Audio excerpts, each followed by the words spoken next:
Hello everybody, and a very warm welcome to all our attendees and a special welcome to our OEM Bitdefender partners on today's webinar session. Great to have you all here. Over the next 40 minutes we will talk about malware as a service, what that actually means, how do the actors operate in this space, namely the black market, how do buyers and sellers go about the business, how do they communicate, what services do they offer and with what guarantees? And how this new business delivery model is having a direct impact on the exponential growth of malware today and for the foreseeable future.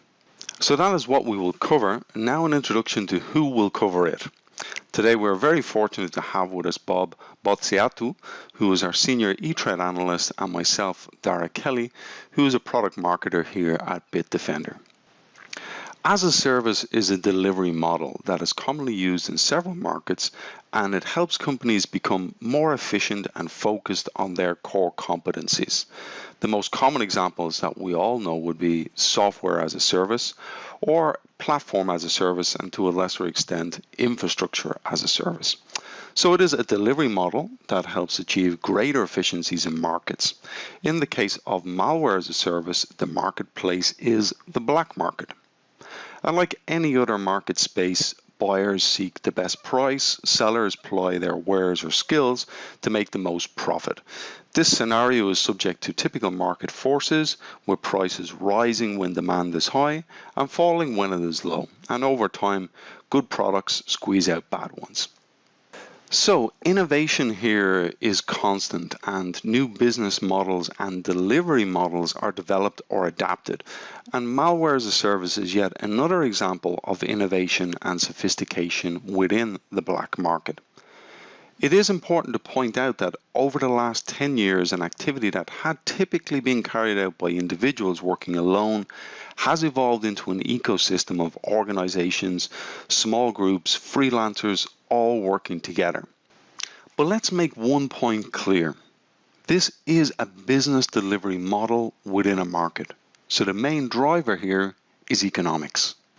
Due to the opaque nature of the black market, nobody would feel comfortable, I guess, on giving an estimate on how much money is actually generated in the black market. But some conservative estimates from market experts say this would be in the billions. Now, this is just revenue. This has nothing to do with the cost or impact on companies, which no doubt would be a multiple of that number. Although we don't know how big the market is in general, there are clear indicators of how lucrative it is and how that attracts more and more players. Trustwave in this year's annual security report estimated that malware actors can get up to 1,625% return on investment on exploit kits and on ransomware. Another interesting data point here is what developers can earn on the black market or on the gray market. That is to say, developers could sell a zero-day exploit to the vendor of the software or hardware that has the vulnerability for a bounty reward. However, the same exploit could fetch 10 to 100 times more on the black market. So there are huge economic incentives driving collaboration and innovation. So it's lucrative and there's money to be made, but it can't be all that easy, or can it? For any attack, there are multiple pieces to the puzzle that need to be put together. You might have developed a brilliant zero-day exploit, as we mentioned earlier, but you need to get that out there. You need to get it to your target audience, to your victims. Then you need to develop a payload to leverage the victim. Then you need to cash out, and that is keeping it pretty simple. Needless to say, there are many aspects to the entire malware lifecycle, and that's where services can come in handy. On the black market, you can buy the other pieces of the puzzle as services, and additionally, you can buy the entire service end to end. All of these services are truly user-focused. They are simple to use with point-and-click interfaces and come with guarantees and support, basically removing all levels of complexity.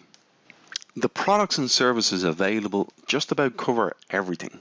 If you just need a piece of the puzzle or if you need it all. It's all available on various marketplaces that Bob will tell us about shortly. For example, you have initial access tools. These can automate the exploitation of client-side vulnerabilities, then deliver payloads. In regards to payload parts and features, these would be goods and or services that create, package or enhance payloads to gain a foothold in a system.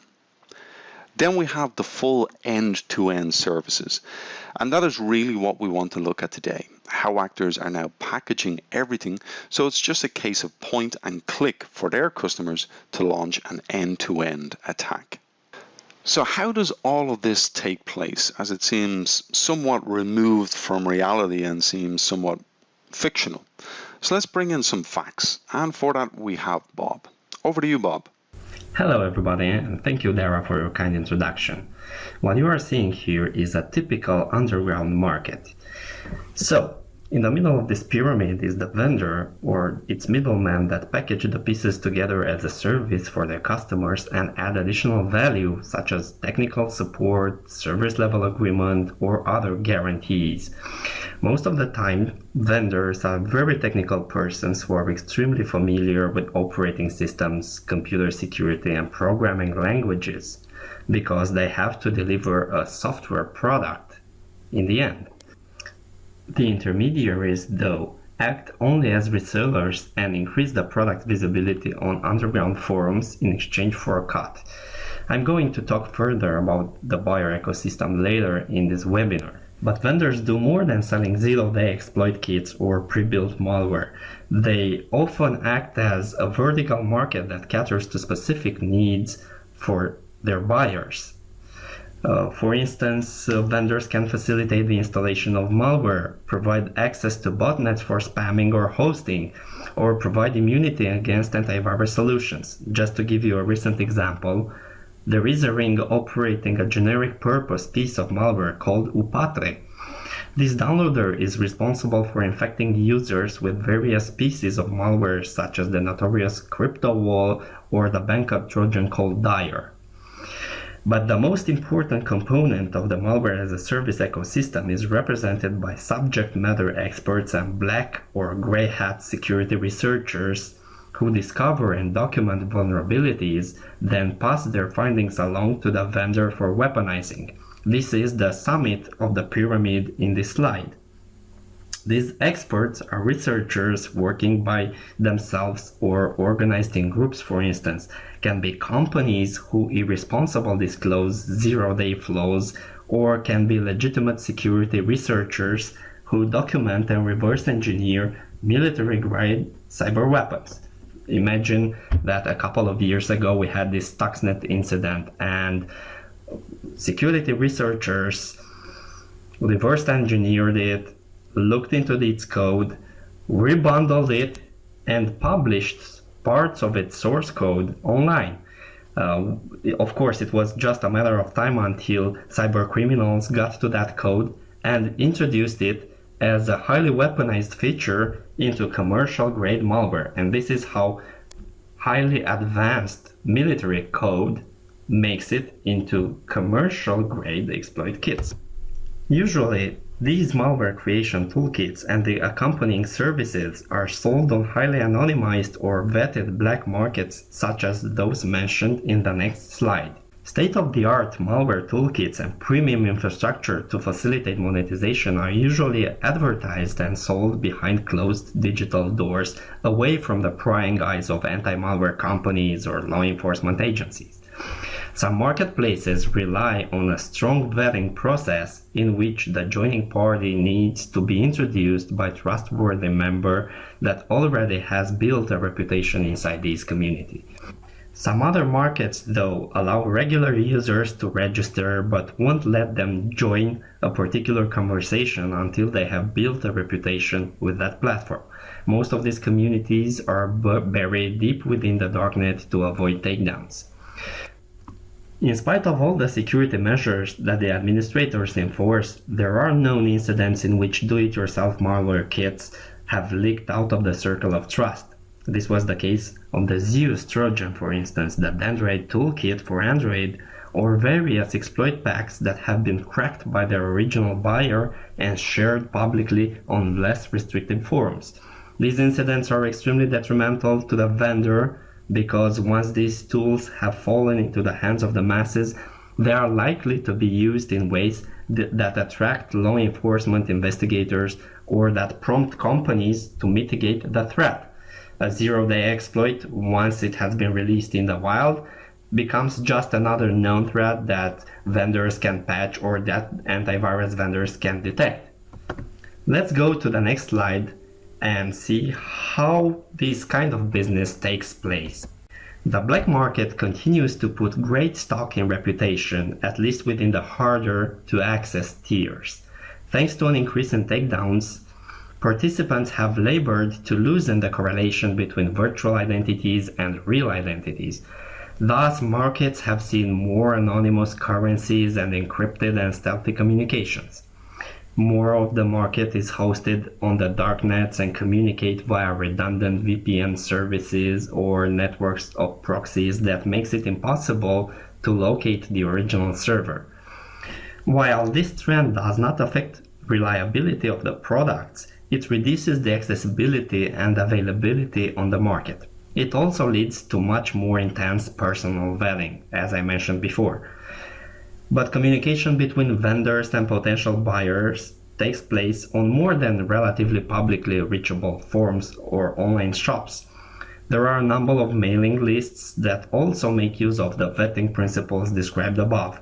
And after the transaction is complete and the potential buyer becomes a confirmed customer, they get a private ICQ or Jabber address should they need instant support or anything else from the vendor. Okay, now that we know how this vetting process works and how people get a hold of their illegal wares, let's see how Malware-as-a-Service actually works. You probably know that Malware-as-a-Service is nothing new. The first account of do-it-yourself malware creation tools dates back in the early 90s, where Mr. Spock's virus generation tool was built. Modern malware generation toolkits, though, have turned from prank tools into money-making machines. One of the first examples of financially driven integrated malware services was the fake antivirus business in 2007. Its operators ran their business in a similar way legitimate software companies do. They had testing departments, phone and email support, and aggregated payment gateways to charge the victims. While this business model was extremely effective, it involved so many staff members that it left visible traces for law enforcement. And this is how the fake antivirus business was kind of shut down in the meantime. But modern malware vendors operate in the same manner now, but in smaller teams. They provide obfuscation, 24-hour support by email and instant messenger, regular updates and new features, as well as in-depth training for inexperienced cybercriminals that are new to their platform. Other malware verticals cater to other niches in the Malware-as-a-Service ecosystem. There are bulletproof hosting specialists that maintain and sell high resilience networks for malware deployment or command and control. This is the case of CryptoLocker, which used to communicate with key servers behind a self-healing network. This means that if one segment of that network got taken down by law enforcement, it would automatically reroute its traffic within 1 minute. Our research reveals that this network was used by at least 10 other botnets and provided an operational uptime that has yet to be matched by commercial hosting providers. For instance, your internet connection at home might fail from time to time, but cybercriminals know that whenever their network fails, they lose money, so they have gone through great lengths to maintain that network operational for as much as possible. In the next slide, we're going to see how much money you need to invest into a business before it goes operational. And I'd like to mention that the Malware-as-a-Service business might be illegal all over the world, but it is an extremely competitive sector that does not play by any written rules. With more than 22 exploit packs and a variety of do-it-yourself banking Trojan kits, for instance, potential buyers can mix and match services from multiple vendors. Zero-day exploits integrated into these exploit packs are highly volatile, so they start losing value the moment the first vendor brings it to the market. You can imagine that this gives birth to competition. Which exploit pack vendor integrates the zero-day exploit first and pushes it on the market? After it's on that market, it started being detected by antivirus companies. Chances are that the affected vendor will fix that vulnerability. So that is why the exploit kit is going to cost less and less. Botnet time, for instance, is also priced differently based on how the buyer plans to use them. If you want a spam botnet, it would be priced much higher than a DDoS botnet, as these spam bots have a median lifespan of 2 hours. After these IP addresses get blacklisted, they are leased to customers for less money. Same thing goes with personal user information. Email addresses and credit card details are also broken down in different packages based on how fresh they are and whether or not they have been previously leaked on the internet. Some vendors even guarantee that should you buy a batch of email addresses that are invalid or a batch of credit cards that have been suspended, you are going to get a new batch at no extra charge, just to keep the trust relationship between the potential buyer and the vendor. But of course, in order to make money, you have to invest money. So in the next slide, we're going to see how the vendor becomes a buyer itself in this ecosystem.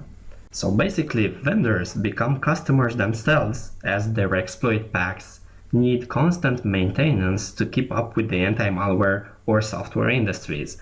Vendors usually don't research for new exploits in-house, as this requires in-depth knowledge and time is a limited resource in the cybercrime world.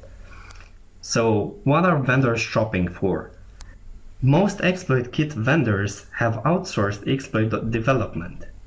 Exploit prices vary widely from hundreds of dollars to hundreds of thousands of dollars depending on the severity, the complexity, and the target platform. Because it's one thing to issue a Windows zero-day exploit that affects millions or billions of computers, and it's a totally different thing to come up with an exploit for the Windows Phone, for instance, in which your market share is dramatically limited by the product market share. Another service that the vendor would gladly spend money on is payload auditing.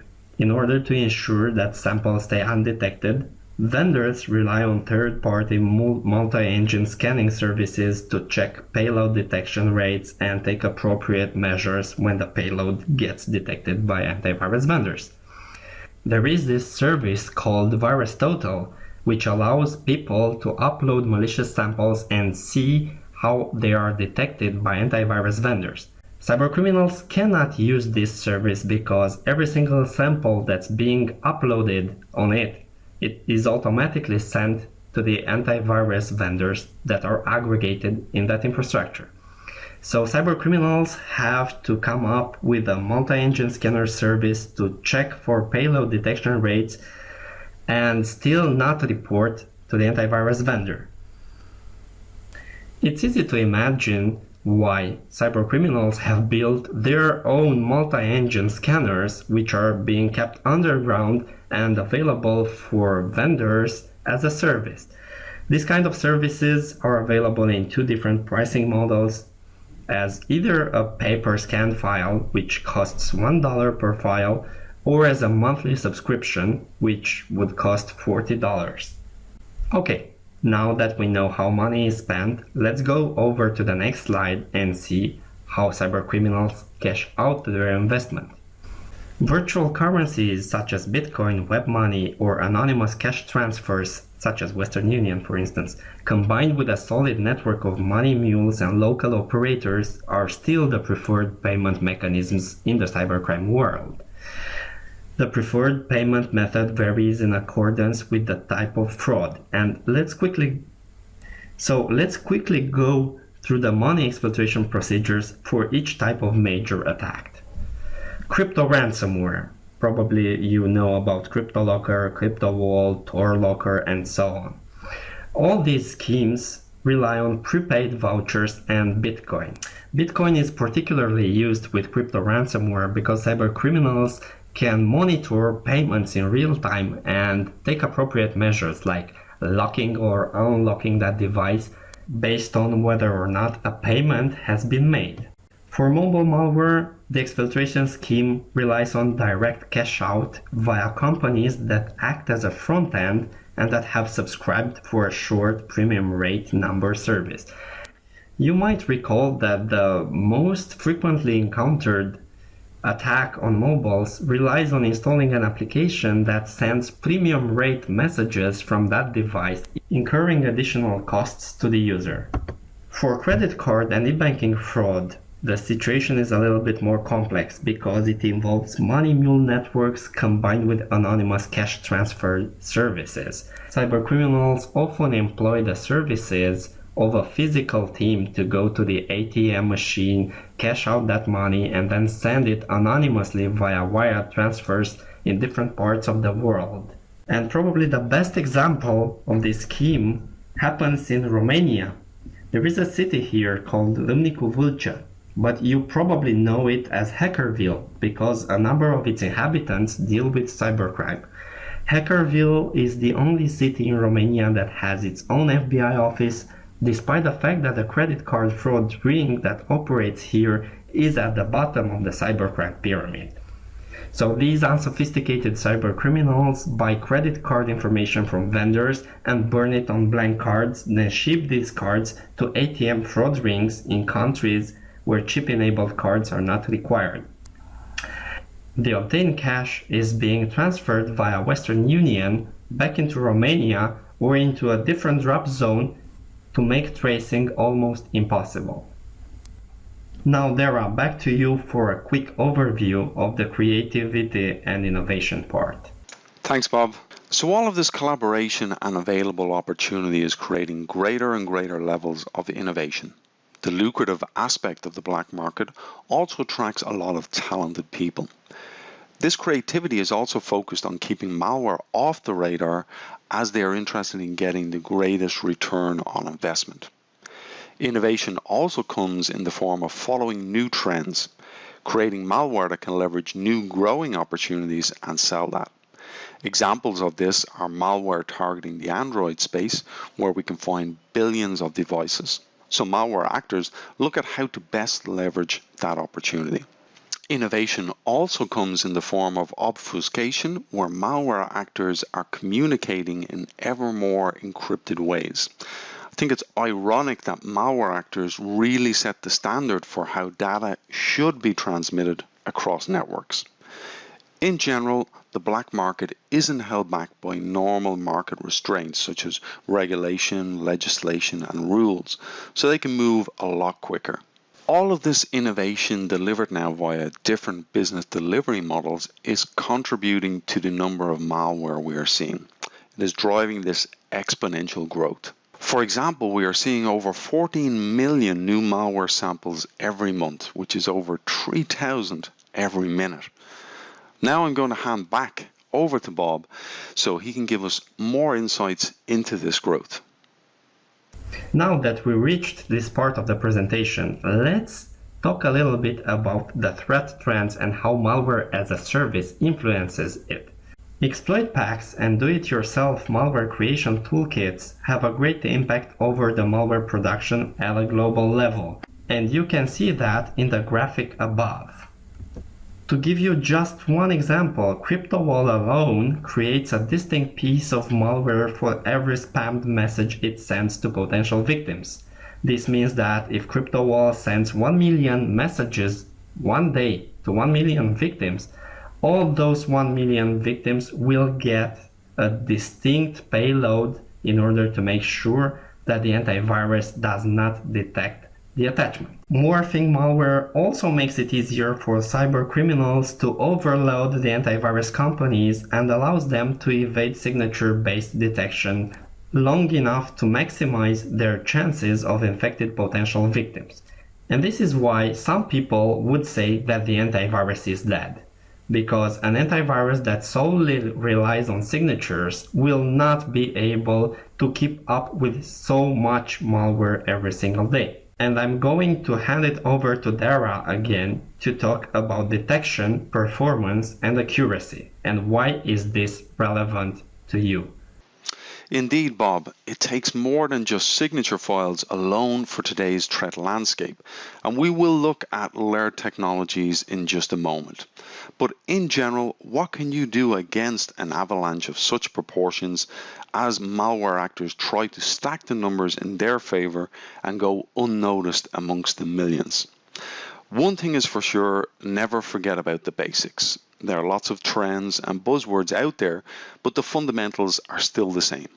You need to protect, and that protection needs to be competent in performance, detection, and accuracy. Performance is important because if protection impinges too much on performance, users may try to circumvent the protection, but good performance at the cost of poor detection is a poor trade-off. That brings us to detection. And with the colossal levels of malware growth that Bob just mentioned, the difference between 99.0 and 99.5 can be quite dramatic. But the total detection data point is also not complete. It needs more context to give a greater meaning, and that comes with accuracy. Having almost 100% detection rates and doing so while keeping a low false positive rate is really key. This shows how accurate the solution is. A 100% malware detection rate is of limited value if that means increased numbers of legitimate files and applications being flagged as malware. False positives have a serious impact on companies' productivity and the end user experience. In many cases, it can take some time for companies to even realize what has happened and generally much longer to remediate the issue. So, to best evaluate detection scores, we need to see them against the false positive scores. We need to see both of them from the same prism. Here's an example of AV comparatives for March to June 2015. Here you can see Bitdefender has a 99.8 detection rate and one false positive in 3 months. These consistently top detection rates that Bitdefender achieves are due to consistent technological innovation.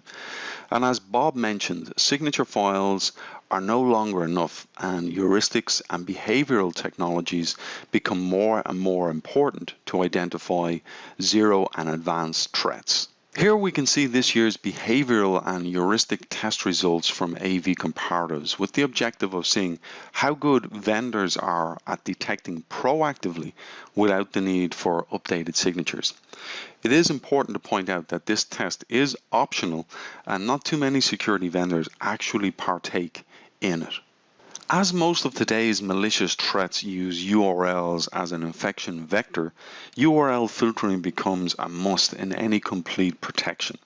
In the case of Bitdefender's solution, for every HTTP request a user makes, a query is sent to the Bitdefender cloud for URL assessment to validate whether it is a threat. If the status is infected or malware, the web resource is blocked from reaching the user's system. Because the technology is completely cloud-based, information regarding URLs is updated in real time, with new malicious URLs and domains identified and collected by other Bitdefender technologies. Bitdefender offers its OEM partners its best-of-breed technologies in various formats and models. Whether it is integration, branding, or bundling, each model has its advantages, but it all depends on what you are building and what additional pieces you need to complete the puzzle. In regards to our software development kits, or SDKs, we have over 20 technologies you can integrate, including cloud services. In branding, you can use our award-winning products as is, just customized to your company's needs. Finally, and the quickest route to market, is to bundle the products into your offer. Finally, Bitdefender uses its global footprint to analyze approximately 11 billion queries daily. Here, machine learning algorithms process huge amounts of data and detect malicious and unknown threats continuously. Here we have a 99% detection rate of unknown malware. This uses multiple entry points such as URLs, spam, files, phishing attacks, and correlates it all to identify threats. This accumulated knowledge feeds our technology's capability to detect the unknown. To summarize, the black market is maturing and becoming more sophisticated. This can be seen in the new delivery models that we looked at today, Malware-as-a-Service, all of which is financially motivated with spectacular returns on investment for malware actors. This is fueling collaboration, innovation, and creativity, all of which are creating exponential malware growth. When we talk about the ever-growing millions upon millions of detections, the decimal points become more relevant, but so too are accuracy and performance.